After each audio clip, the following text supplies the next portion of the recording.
Hello everyone, welcome to PS study. इस class में हम current affair plus static GK देखने वाले हैं। ये class UPSI, SSC GD, UP constable and other exam के लिए इम्पोर्टेंट होने वाली है, जो भी 2023 में होंगे। इस क्लास में हम स्टैटिक जीके और करंट अफेयर देखेंगे फरवरी से नवंबर के बीच में जो हमारी सीरीज चल रही है। ओके, तो आप सभी को ये क्लास ध्यान से सुननी है, समझनी है और देखनी है। आप यहाँ से पूरे में से पूरे नंबर लाने की एकदम कोशिश कर सकते हैं अगर इस क्लास को आप ध्यान से सुनते हैं, समझते हैं तो। ठीक है, करंट अफेयर में आपका एक भी नंबर नहीं कटेगा क्योंकि ये क्लास इस तरह से डिजाइन की गई है। तो हम अपनी क्लास को स्टार्ट करते हैं। आप यहाँ पर देख सकते हैं UPSI, SSC GD, UP constable, CTET, HTET and all exam 2023। फिर यहाँ पर देख सकते हैं 27 दिसंबर 2022 current affair plus static GK. ये हमारा भारत का नक्शा है। अब हम स्टार्ट करते हैं, आपको ध्यान से सुनना है। देखो, क्वेश्चन फर्स्ट है, हिमाचल प्रदेश के नए मुख्यमंत्री के रूप में किसने शपथ ली है। क्वेश्चन फर्स्ट क्या है, हिमाचल प्रदेश के नए मुख्यमंत्री के रूप में किसने शपथ ली है। आपसे हिमाचल प्रदेश के नए मुख्यमंत्री पूछ रहे हैं, ये क्वेश्चन पूछ रहा है आपसे। तो आपको बताना है कि सुखविंदर सिंह सुक्खू के द्वारा हिमाचल प्रदेश के नए मुख्यमंत्री के रूप में शपथ ली गई है। सुखविंदर सिंह सुक्खू। हमने इस क्लास में 2022 में जितने राज्यों में चुनाव हुए हैं हमने यहाँ पर कवर किए हैं। क्या क्या पूछा जा सकता है चुनाव से रिलेटेड आपको। विधानसभा में कितनी सीटें हैं, राज्यसभा में कितनी सीटें हैं, लोकसभा में कितनी सीटें हैं, किस किस राज्य में विधान परिषद है, कौन से नए मुख्यमंत्री बने हैं, कौन से नए राज्यपाल बने हैं, इस तरह से पूछा जा सकता है। तो काफी इंपॉर्टेंट ये आपके लिए क्लास है। तो यहाँ पर हमसे पूछा गया था हिमाचल प्रदेश के नए मुख्यमंत्री के रूप में किसने शपथ ली है। आंसर हो जाएगा सुखविंदर सिंह सुक्खू। ये हमारे मुख्यमंत्री हो गए। वहीं अगर आपसे उप मुख्यमंत्री के रूप में पूछा जाता है, सभी राज्यों में उप मुख्यमंत्री नहीं किए जाते हैं नियुक्त, कुछ ही राज्यों में उप मुख्यमंत्री किए जाते हैं। ठीक है, तो यहाँ पर उप मुख्यमंत्री भी बने हैं जिनका नाम है मुकेश अग्निहोत्री। क्या नाम याद रखेंगे आप, मुकेश अग्निहोत्री यहाँ के उप मुख्यमंत्री बने हैं हिमाचल प्रदेश के। फिर है राज्यपाल। राज्यपाल कौन है, आरवी अरलेकर। आरवी अरलेकर यहाँ के नए राज्यपाल बने हैं, कहाँ के, हिमाचल प्रदेश के। नेक्स्ट है राज्यसभा में कितनी सीटें हैं। आंसर हो जाएगा 3। लोकसभा में कितनी सीटें हैं, 4। विधानसभा में कितनी सीटें हैं, 68। विधानसभा में कितनी सीटें हैं, 68। तो एक बार क्वेश्चन को फिर से रिपीट करते हैं। हिमाचल प्रदेश के नए मुख्यमंत्री के रूप में हाल ही में किसने शपथ ली है। हिमाचल प्रदेश के नए मुख्यमंत्री। आंसर क्या हो जाएगा, सुखविंदर सिंह सुक्खू। उप मुख्यमंत्री के रूप में किसने शपथ ली है। आंसर हो जाएगा मुकेश अग्निहोत्री। राज्यपाल के रूप में किसने शपथ ली है, आरवी अरलेकर। ठीक है, फिर यहाँ पर राज्यसभा में सीटें 3, लोकसभा में सीटें 4, विधानसभा में सीटें 8। हमेशा ही राज्यसभा में सीटें कम होती हैं, फिर उससे ज्यादा होती हैं लोकसभा में और फिर उससे ज्यादा होती है विधानसभा में। ये ध्यान रखना आप। ठीक है, सभी राज्यों से अगर कभी आपसे चूज करने को आ जाए कि निम्नलिखित में से सबसे ज्यादा सीटें किस में होती हैं, तो आप बता सकते हैं आराम से। ठीक है, फिर विधानसभा 2022 में विधानसभा के जो चुनाव हुए हैं जनवरी फरवरी में, उनको देखते हैं हम। तो यहाँ पर देख सकते हैं विधानसभा के चुनाव 2022 में जनवरी फरवरी में 7 चरणों में हुए थे। 5 राज्यों में चुनाव हुए थे। पहले 7 चरण देखते हैं, 10 को, 14 को, 20 को, 23 को, 27 फरवरी को, यानी कि 10, 14, 20, 23, 27 फरवरी को प्लस 3 और 7 मार्च को, ये 7 चरणों में चुनाव हुए हैं 5 राज्यों में। ठीक है, 2022 में जनवरी फरवरी में। पहला है यूपी। यूपी में चुनाव हुए विधानसभा के, जिसमें कि योगी आदित्यनाथ मुख्यमंत्री के रूप में इन्होंने शपथ ली। तो यूपी के नए मुख्यमंत्री कौन हो जाएंगे, योगी आदित्यनाथ। फिर है यहाँ पर राज्यपाल। राज्यपाल कौन हो जाएंगी, श्री आनंदीबेन पटेल। श्री आनंदीबेन पटेल यूपी की नई राज्यपाल हो जाएंगी। फिर आपसे पूछा जा सकता है कि लोकसभा में कितनी सीटें हैं यूपी से। यूपी से लोकसभा में कितनी सीटें हैं, आंसर हो जाएगा 80। नेक्स्ट पूछा जा सकता है राज्यसभा में कितनी सीटें हैं। नेक्स्ट क्या पूछा जा सकता है, राज्यसभा में कितनी सीटें हैं यूपी से, आंसर हो जाएगा 31। नेक्स्ट है विधानसभा में कितनी सीटें हैं यूपी से, आंसर हो जाएगा 43। विधानसभा में यूपी में 403 सीटें हैं, 403। 403 सीटें हैं विधानसभा में यूपी में। नेक्स्ट है विधान परिषद में कितनी सीटें हैं, आंसर हो जाएगा 100, आंसर हो जाएगा 100। देखो यूपी में सबसे ज्यादा विधानसभा, सबसे ज्यादा विधान परिषद, सबसे ज्यादा लोकसभा, राज्यसभा, सबसे ज्यादा सीटें हैं और यूपी में विधान परिषद भी है। जो चॉइस होती है ना सभी राज्यों को कि कोई भी राज्य विधान परिषद का निर्माण कर सकता है, तो यूपी में विधान परिषद भी है। ठीक है, तो आपने यूपी के बारे में ध्यान रखना है। सीएम योगी आदित्यनाथ, राज्यपाल श्री आनंदीबेन पटेल, लोकसभा में 80, राज्यसभा में 31, विधानसभा में 403 और विधान परिषद में 100। उसके बाद हम देखते हैं उत्तराखंड, यूके मतलब उत्तराखंड। उत्तराखंड में कितना कौन बना है मुख्यमंत्री, कितनी यहाँ की सीटें हैं, सब कुछ। तो यहाँ पर देख सकते हैं सीएम यानी कि चीफ मिनिस्टर पुष्कर सिंह धामी को बनाया गया है, यानी कि पुष्कर सिंह धामी को बनाया गया है यहाँ का मुख्यमंत्री, नया मुख्यमंत्री। फिर है राज्यपाल, राज्यपाल कौन बने हैं, गुरमीत सिंह, राज्यपाल कौन बने हैं, गुरमीत सिंह। नेक्स्ट है लोकसभा में 5 है यहाँ से सीटें, राज्यसभा में कितनी सीटें हैं, तो आंसर हो जाएगा 3। विधानसभा में कितनी सीटें हैं, 70, यहाँ पर विधान परिषद नहीं है। तो आपको ध्यान रखना है उत्तराखंड, उत्तराखंड के सीएम पुष्कर सिंह धामी हैं, राज्यपाल यहाँ के गुरमीत सिंह हैं, लोकसभा में सीटें 5 हैं, राज्यसभा में 3 हैं और विधानसभा में कितनी है, 70। ठीक है, जैसा कि मैंने बताया था आप सभी को सबसे ज्यादा यहाँ विधानसभा में दिखेंगी, फिर लोकसभा में, फिर राज्यसभा में, जैसा कि मैंने अभी आपको बताया था। ठीक है, नेक्स्ट है गोवा, गोवा में भी चुनाव हुए थे, इसके नए सीएम देखते हैं कौन बने हैं। सीएम बने हैं प्रमोद सावंत। कौन बने हैं 2022 में गोवा के नए सीएम, आंसर हो जाएगा प्रमोद सावंत। नेक्स्ट है राज्यपाल कौन बने हैं, आंसर हो जाएगा श्री पी.एस. श्रीधरन, श्री पी.एस. श्रीधरन यहाँ के राज्यपाल बने हैं। नेक्स्ट हो जाएगा लोकसभा में कितनी सीटें हैं गोवा से, तो लोकसभा में 2 सीटें हैं गोवा से। नेक्स्ट है राज्यसभा में कितनी सीटें हैं गोवा से, आंसर हो जाएगा 1 सीट है गोवा से राज्यसभा में। नेक्स्ट है विधानसभा में कितनी सीटें हैं गोवा से, आंसर हो जाएगा 40, आंसर क्या हो जाएगा 40।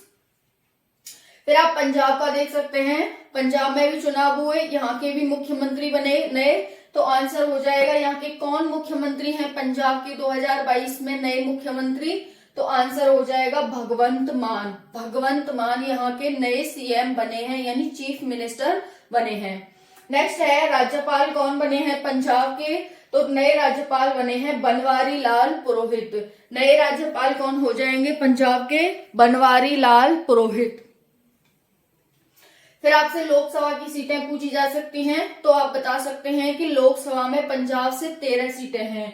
राज्यसभा में कितनी सीटें हैं पंजाब से, तो आप बताएंगे 7 सीटें हैं। फिर पूछा जा सकता है विधानसभा में कितनी सीटें हैं, आंसर हो जाएगा 117 सीटें हैं विधानसभा में पंजाब से। ठीक है, तो ये आपको ध्यान रखना है पंजाब के बारे में। ठीक है, पंजाब और सीएम कौन है, भगवंत मान।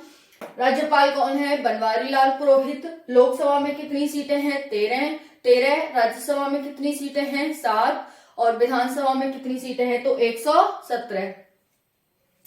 फिर यहाँ पर मणिपुर है, ये 5 राज्यों में जो चुनाव हुए थे जनवरी फरवरी में, 1 2 3 4 5 मणिपुर रह गया। तो मणिपुर के बारे में आप बता सकते हैं कि मणिपुर के नए सीएम कौन बने हैं, चीफ मिनिस्टर, तो आप बताएंगे एन वीरेन सिंह। एन वीरेन सिंह यहाँ के नए मुख्यमंत्री बने हैं।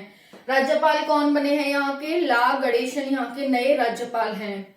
फिर है लोकसभा में कितनी सीटें हैं, 2 सीटें हैं।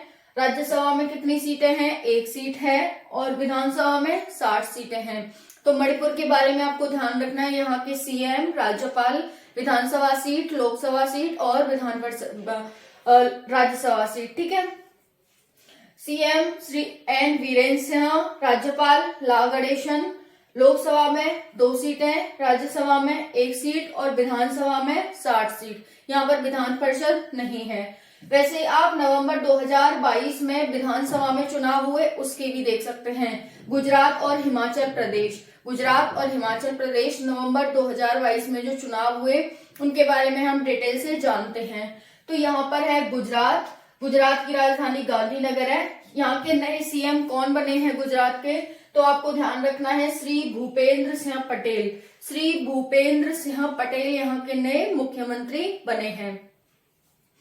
नेक्स्ट है राज्यपाल। गुजरात के राज्यपाल कौन है? आचार्य देवव्रत यहाँ के राज्यपाल हैं 2022 में।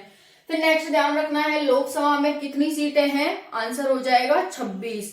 लोकसभा में कितनी सीटें हैं गुजरात से? 26। राज्यसभा में कितनी हैं? 11। राज्यसभा में गुजरात से कितनी सीटें हैं? 11। फिर है विधानसभा से कितनी सीटें हैं? 182। विधानसभा से कितनी सीटें हैं? 182। ये आपको गुजरात के बारे में ध्यान रखना है। सीएम, राज्यपाल, लोकसभा, विधानसभा, राज्यसभा की सीटें। एक बार और रिपीट करते हैं। गुजरात के सीएम श्री भूपेंद्र सिंह पटेल, राज्यपाल आचार्य देवव्रत, लोकसभा में सीटें 26, राज्यसभा में सीटें 11, विधानसभा में सीटें 182। फिर नेक्स्ट है हिमाचल प्रदेश। जो हमने ऊपर पढ़ा वही है, यहाँ पर मैंने लिख दिया है क्योंकि यहाँ पर एक जगह आपको प्रोवाइड हो जाएगा कि हाँ नवंबर 2022 में गुजरात और हिमाचल प्रदेश में चुनाव हुए। सीएम सुखविंदर सिंह सुक्खू, आरबी अरलेकर राज्यपाल हो गए यहाँ के। लोकसभा में सीटें 4, राज्यसभा में 3 और विधानसभा में 68 सीटें, जो कि हम ऊपर पढ़ चुके हैं इस हिमाचल प्रदेश के बारे में। तो ये इस तरह से सीटों का बंटवारा है, इस तरह से राज्यपाल और ये मुख्यमंत्री हैं, ये मोस्ट इंपॉर्टेंट हो जाते हैं सभी एग्जाम में 2023 में जितने भी एग्जाम होने वाले हैं। ओके, एचसीआई का एग्जाम हो चाहे फिर और भी एग्जाम हो, सीएचएफ के, ठीक है, और जो एचसीएफ वगैरह के जो एग्जाम हो रहे हैं, एएसआई वगैरह के, सभी के लिए इंपॉर्टेंट है। अब हम नेक्स्ट क्वेश्चन देखते हैं। नेक्स्ट क्वेश्चन क्या कह रहा है? नेक्स्ट क्वेश्चन कह रहा है कि हाल ही में नरेंद्र मोदी ने कहां से भारत की छठी वंदे भारत एक्सप्रेस को लॉन्च किया है? छठी वंदे भारत एक्सप्रेस को लॉन्च किया है, तो आंसर हो जाएगा नागपुर। ठीक है, तो हाल ही में नरेंद्र मोदी ने, किसने किया है आपसे पूछा जा सकता है, तो आप बताएंगे नरेंद्र मोदी। ठीक है, कहां से किया है तो आप बताएंगे नागपुर से। कौन सी वंदे भारत है, तो आपका आंसर होना चाहिए छठी वंदे भारत एक्सप्रेस है। ठीक है, इसे नागपुर से इनके द्वारा लॉन्च किया गया है, शुरू किया गया है। नेक्स्ट क्वेश्चन है, यहीं पर देख सकते हैं कि मुंबई और नागपुर के बीच में एक मुंबई नागपुर समृद्धि एक्सप्रेस वे चलाई गई है। तो आपसे अगर क्वेश्चन ऐसे पूछा जाता है कि मुंबई नागपुर समृद्धि एक्सप्रेस वे किसके बीच में चलाई गई है, तो आप बताएंगे कि मुंबई और नागपुर के बीच में ये चलाई गई है, जैसा कि नाम से ही पता चल रहा है, नाम से भी आप इसे ध्यान रख सकते हैं। फिर यहाँ किसके द्वारा इसका उद्घाटन किया गया? वही प्रधानमंत्री नरेंद्र मोदी के द्वारा। इसकी लंबाई कितनी है, तो 701 किलोमीटर ये डिस्टेंस कवर करेगी। 701 किलोमीटर की डिस्टेंस ये कवर करने वाली है। ठीक है, 6 लेन की है ये जो एक्सप्रेस वे होगा 6 लेन का होगा और ये 390 विलेजेस से होकर के गुजरेगा। इतना आप सभी को ध्यान रखना है। तो हाल ही में छठी वंदे भारत एक्सप्रेस को किसने लॉन्च किया है? नरेंद्र मोदी ने। कहां से लॉन्च किया है? आंसर इज नागपुर, महाराष्ट्र में है ये नागपुर।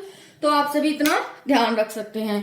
अब हमारा नेक्स्ट क्वेश्चन है, मोस्ट इंपॉर्टेंट क्वेश्चन हो जाता है, पर्यावरण से रिलेटेड है, इसीलिए आप सभी को ध्यान से ये क्वेश्चन सुनना है। पर्यावरण से 2023 में जितने भी क्वेश्चन पूछे जाएंगे, बहुत सारे क्वेश्चन पर्यावरण से रिलेटेड पूछे जाएंगे, क्योंकि पर्यावरण आज के समय में बहुत बड़ी चिंता का विषय है। क्वेश्चन है हमारा, हाल ही में वनीकरण योजना किसने शुरू की है? हाल ही में वनीकरण योजनाओं से बहुत सारे क्वेश्चन पूछे जाते हैं। पहला है कि एक ये योजना है, तो योजनाओं में आ जाएगी, ये योजना के रूप में पूछी जा सकती है। दूसरा है कि पर्यावरण से रिलेटेड है, तो आपको पर्यावरण का क्वेश्चन समझकर पूछा जा सकता है। ठीक है, आपसे तो यहाँ पर आपको बताना है हाल ही में वनीकरण योजना किसने शुरू की है, तो इसका आंसर है केरल ने ये योजना शुरू की है। कौन सी योजना है? वनीकरण योजना से ही पता चल रहा है कि ये वनों से संबंधित योजना है। इतना आप सभी को क्लियर हो गया होगा। तो केरल के वन विभाग में एक नूलपुझा ग्राम पंचायत के सहयोग से इसे शुरू किया है। तो केरल में इसे शुरू किया गया है। केरल के वन विभाग प्लस नूलपुझा गांव पंचायत के सहयोग से आक्रामक पौधों, विशेष रूप से सेना स्पेक्टेबिलिस को जड़ से खत्म करने और प्राकृतिक वनों को बहाल करने के उद्देश्य से यह योजना शुरू की गई है। जो ये पौधा है ना, सेना स्पेक्टेबिलिस, इसको खत्म करना है, इसका उद्देश्य जो ये वनीकरण योजना है। क्योंकि ये जो पौधा है ये अन्य वहां पर वनों को नहीं पैदा होने देता है, उनको फलने फूलने नहीं देता है, वहां के पानी को ले लेता है, उनका जो खाना होता है उसे ले लेता है ये वाला पौधा, और ये किसी काम का भी नहीं है। इसीलिए यहाँ पर केरल सरकार इस पौधे को खत्म करना चाह रही है और इसे खत्म करके वहां पर वनीकरण को बढ़ावा दे रही है। आप सभी को पता है वन क्यों जरूरी है, हम स्वच्छ सांस ले सकें इसके लिए जरूरी है। बहुत सारा कार्बन को वो सोखते हैं, ठीक है, और हमारे इन्वायरमेंट को स्वच्छ और साफ रखते हैं, इसीलिए वनों को बढ़ावा देना जरूरी है। तो यहाँ पर सरकार जो वन विभाग है और नूलपुझा ग्राम पंचायत के सहयोग से आक्रामक पौधे जिसका नाम है सेन्ना स्पेक्टेबिलिस, इसको जड़ से खत्म करना है और प्राकृतिक वनों को बहाल करने के उद्देश्य से यह योजना शुरू की गई है। इस योजना के तहत कालीचिरा आदिवासी बस्तियों के 87 श्रमिकों ने अब तक 3.5 हेक्टेयर वन भूमि पर 3000 बांस के पौधे और 1000 फलों के पौधे लगाए हैं। तो आप यहाँ पर देख सकते हैं आदिवासियों को भी वहां पर फलने फूलने का मौका मिलेगा। जो आदिवासी क्योंकि आदिवासी मेनली जो वहां के वन होते हैं वो उन्हीं पर डिपेंड रहते हैं, उन्हीं से अनेक प्रकार के उत्पाद बनाते हैं और उन्हें बेच करके अपनी आजीविका चलाते हैं। क्योंकि जो ये पौधा था सेन्ना स्पेक्टेबिलिस, ये अन्य जो वहां वन थे उन्हें पैदा नहीं होने दे रहा था, तो जनजातियों के लिए भी एक बहुत ही अच्छी बात है ये। तो यहाँ पर इसीलिए देख सकते हैं कि आदिवासी बस्तियों के 87 श्रमिकों ने अब तक 3.5 हेक्टेयर वन भूमि पर 3000 बांस के पौधे और 1000 फलों के पौधे लगाए हैं। ठीक है, अब नेक्स्ट क्वेश्चन है, किस राज्य ने क्षय रोग के खिलाफ जन आंदोलन शुरू कर दिया है? जो क्षय रोग होता है बहुत खतरनाक बीमारी होती है, इसके खिलाफ किस राज्य ने जन आंदोलन का मतलब क्या होता है? जन आंदोलन का मतलब होता है कि जनता का मिलकर के, जनता को के सहयोग से एक आंदोलन चलाया जाएगा जिसे जन आंदोलन कहते हैं। जनता के सहयोग से एक आंदोलन चलाया जाएगा जिसे जन आंदोलन कहते हैं। तो ये वही कह रहा है कि किस राज्य ने क्षय रोग के खिलाफ जन आंदोलन शुरू किया है? इसका आंसर हो जाएगा मेघालय। इसका आंसर क्या हो जाएगा? मेघालय। तो यहाँ पर देख सकते हैं कि 2.6 मिलियन लोगों को प्रभावित करे जो ये करता है क्षय रोग, 2.6 मिलियन लोगों को प्रभावित करता है। इसको नियंत्रित करने के लिए क्या किया गया है? इसको चलाया गया है जन आंदोलन को, ठीक है। और यहाँ पर देख सकते हैं कि 2021 में मेघालय में 4189 टीबी के मामले दर्ज किए गए थे। 2022 में यहाँ पर लगभग 1100 रोगी मिले हैं। 2022 में 1100 रोगी, तो इससे तो ये काफी कम है। अगर इसी तरह से जन आंदोलन चलाया जाएगा, जन आंदोलन के अनेकों लाभ होते हैं, जनता जागरूक होती है, ठीक है। और जो उसके लिए सरकार द्वारा जो मतलब एडवर्टाइजमेंट दी जाती है उसके माध्यम से जनता जागरूक होती है। फिर जनता को पता चलता है कि हमें किस तरह से इससे बचाव करना है, ठीक है। तो इस तरह से बहुत सारे लाभ होते हैं जन आंदोलन के। इसीलिए अगर किसी भी बीमारी को खत्म करना हो और हम उसे जन आंदोलन के माध्यम से करना चाहें तो बहुत ही इजी हो जाता है। तो ये काफी इंपॉर्टेंट क्वेश्चन था। ये हमारा आज का करंट अफेयर था, मोस्ट इम्पोर्टेंट करंट अफेयर था। आप सभी के लिए वेरी हेल्पफुल है। कोई भी आपको डाउट रहता है तो आप पूछ सकते हैं। और ये क्लास आपको कैसी लगी कमेंट सेक्शन में जरूर बताना, ठीक है। कम समय में मैंने आपको काफी कुछ पढ़ा दिया है।